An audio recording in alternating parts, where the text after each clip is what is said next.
Welcome back, ladies and gentlemen. If this is the next episode, we're going back into It Moves. We played chapters 1, 2, and now we're on 3. There's a monster hiding under our bed, and we keep having nightmares that are pretty damn terrifying. So let's get into this. The door is firmly shut. A huge skull. Is that a giant sword? A banner on a long pole. Okay, that makes more sense, I guess. It's too old and torn to make out details. The door is firmly shut. Banner along. It's old. Huge skull.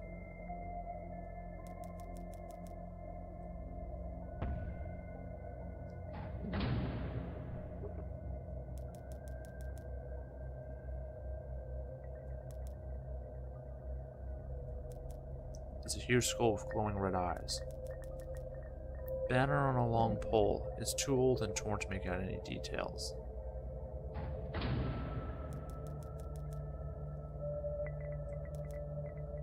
Skull.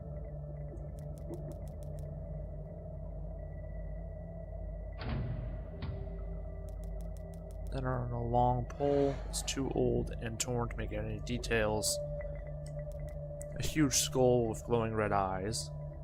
That's not what he says, but still. Banner on a long pole is too old. Yeah.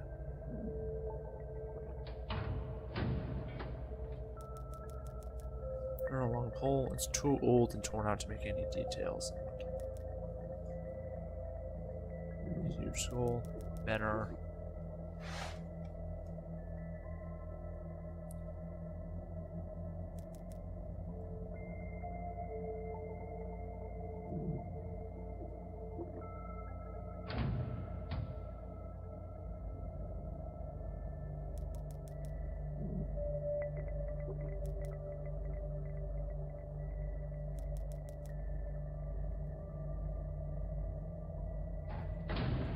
Trying to get it back into the spot.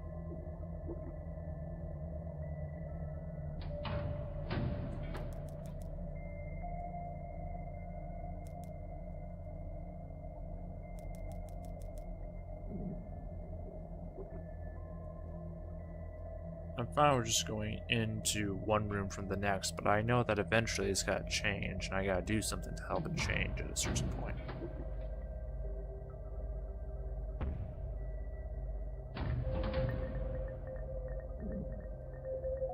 I don't know what's changing.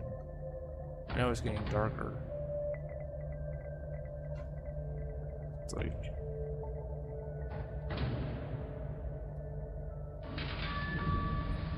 There we go.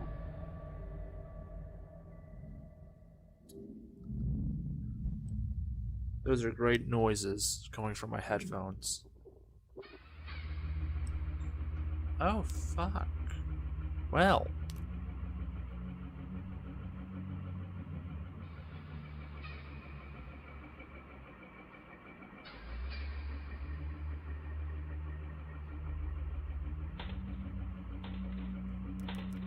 Some kind of machine. A picture of some kind. Green landscapes. The picture is in too bad a shape to make out any details. Okay.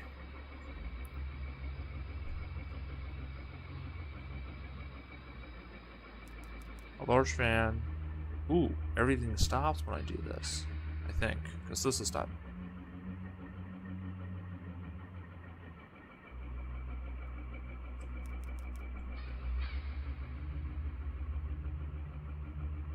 Is that like a bunch of spike traps? Nope, that's a wall. These are barricades.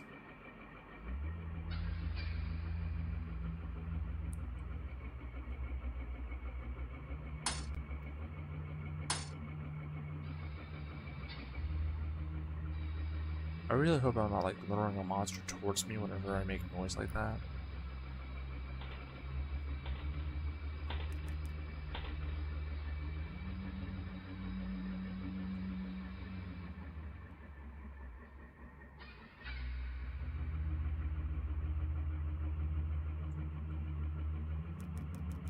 Almost like the lights of the runaway air. What?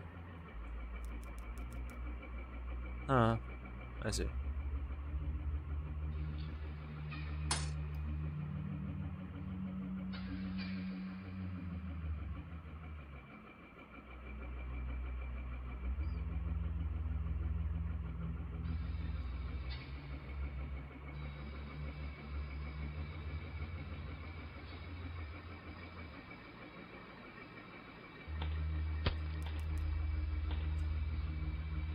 Hello. Oh, good. You've got a friendly greeter.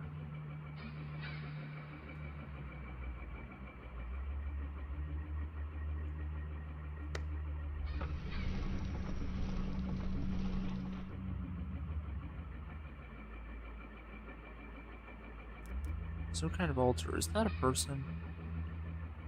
That looks like two butts, like one on each end. Oh, fuck. How are you? I'm doing great. Thank you for asking.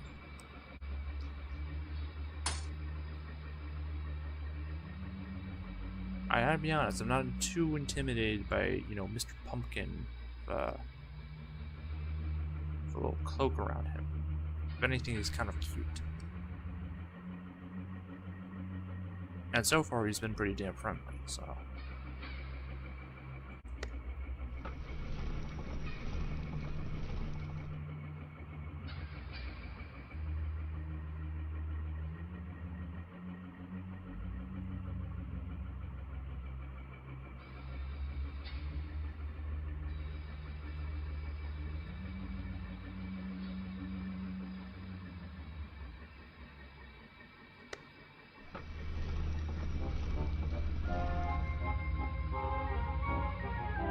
Oh boy.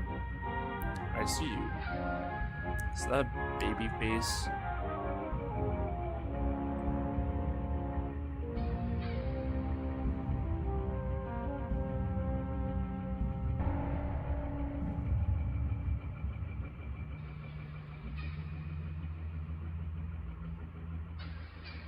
Oh fuck.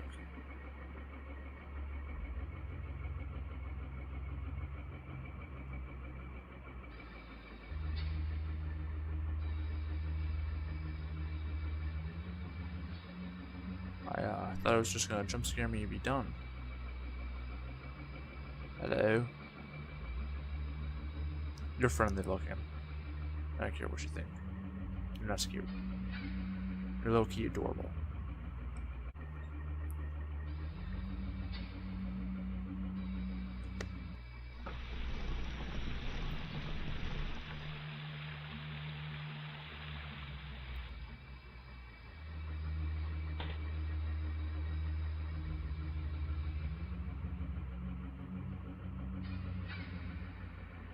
I have, and call me crazy, a slight suspicion that he might be wandering now. Got a patrolling AI type concern. No, he's not. Holy fuck.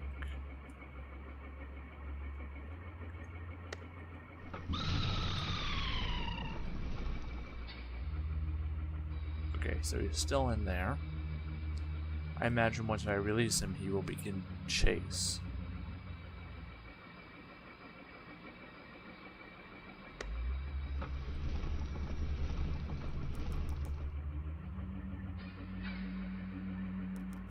Oh, that does not stop everything. That just stopped the fan.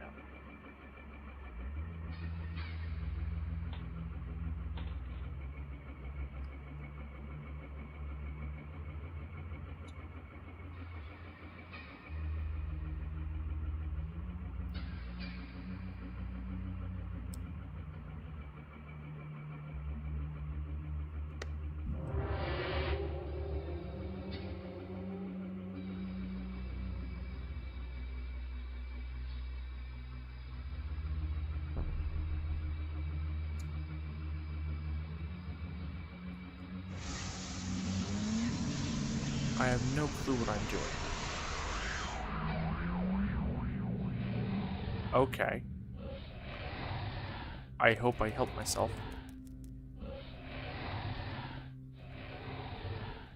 It's funny how certain words can remain hidden from your mind, no matter how blatant or obvious they are.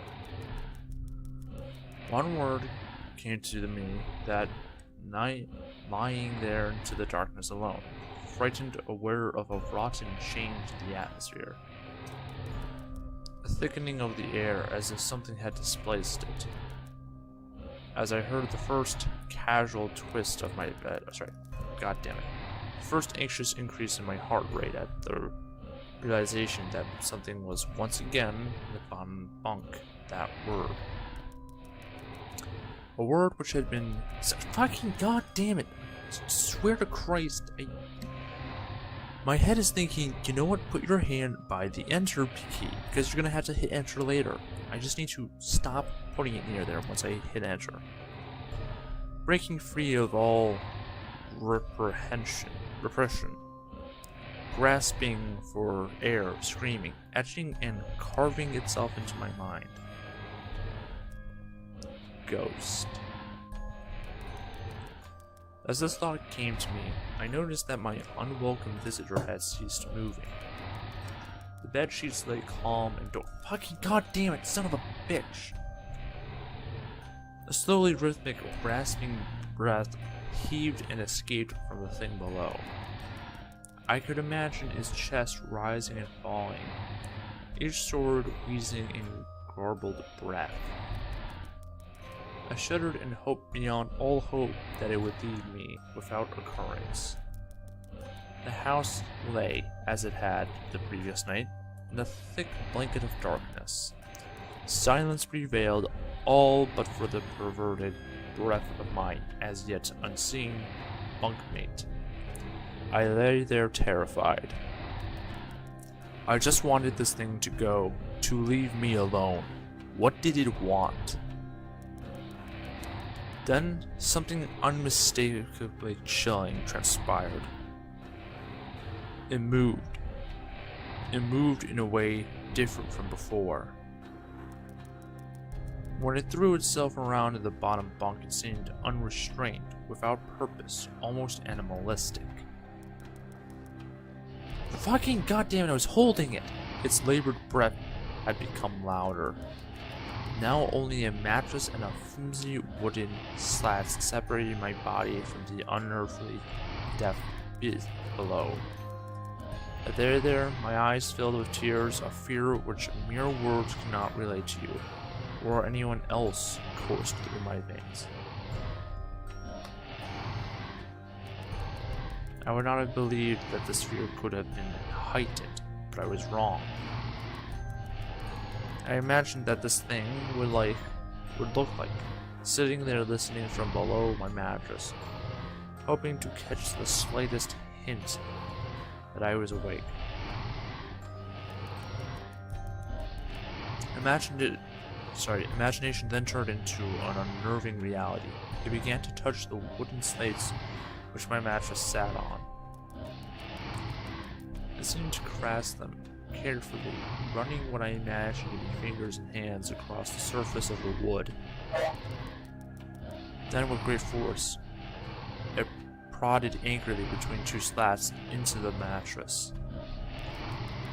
Even through the padding, it felt as though someone had viciously stuck their fingers into my side. I let out an almighty cry, the wheezing, shaking, and moving thing in the bunk below replied in kind but violently vibrating the bunk, as it had done the night before. Small flakes of the paint powdered onto my blanket, the walls as the frame of the bed scraped along it, backwards and forwards. Once again I was bathed in light, and there stood my mother, loving, caring as she always was, with a comforting hug, calming words, which eventually subdued my hysteria. Of course she asked what was wrong, but I could not say. I dared not say. I simply said one word over and over again. Nightmare.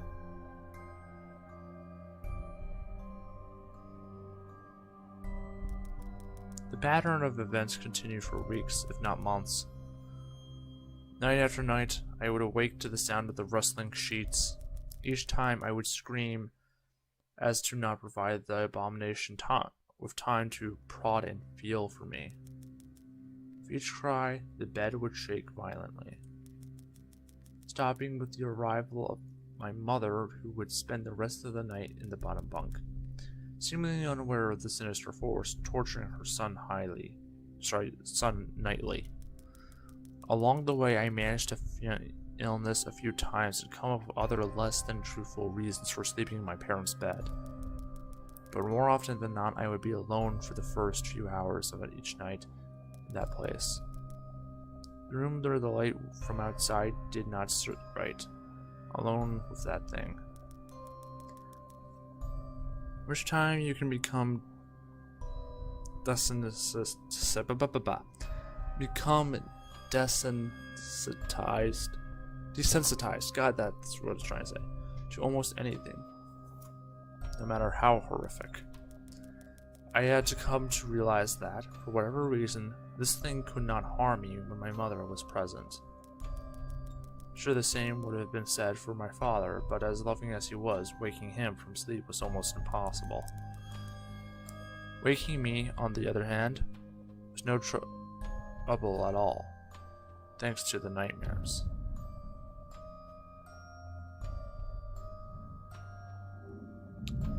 Hold on. Okay, I just wanted to make sure that the thing was recording. Anger overload.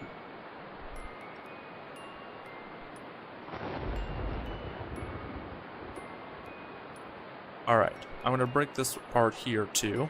I feel like this is the finale. I'm not certain. So with that being said, goodbye, ladies and gentlemen.